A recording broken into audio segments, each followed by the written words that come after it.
Hollywood गायिका Selena गोमेजले संगीतकार बेनी ब्लान्कोसँग विवाह गरेकी छिन्। सेलेना र बेनीले इन्स्टाग्राम मार्फत यसबारे जानकारी गराएका छन्। सामाजिक सञ्जाल प्लेटफर्ममा सेयर गरिएका तस्बिर र भिडियोमा जोडीले फोटोको लागि पोज दिँदै एक अर्कालाई चुम्बन र अँगालो हालेका देखिन्छ।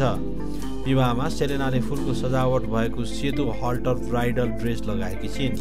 बेनी ब्लान्कोले टक्सिडो र बोटाई लगाएको देखिए। पोस्ट सेयर गर्दै सेलेनाले लेखिन् 9.27.25। पोस्टमा प्रतिक्रिया दिँदै बेनीले भने वास्तविक जीवनमा मेरी श्रीमती।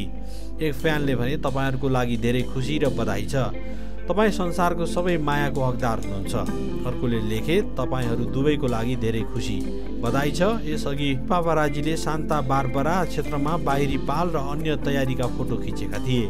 सेलेना र बेनीले लगभग एक दशक अघि भेटेका थिए र गत वर्षको अन्त्यतिर इन्गेजमेन्ट गरेका थिए। ब्लुमबर्गका अनुसार गोमेज सेप्टेम्बर 2024 मा आधिकारिक रूपमा अर्बपति क्लबमा सामेल भएकी छिन्।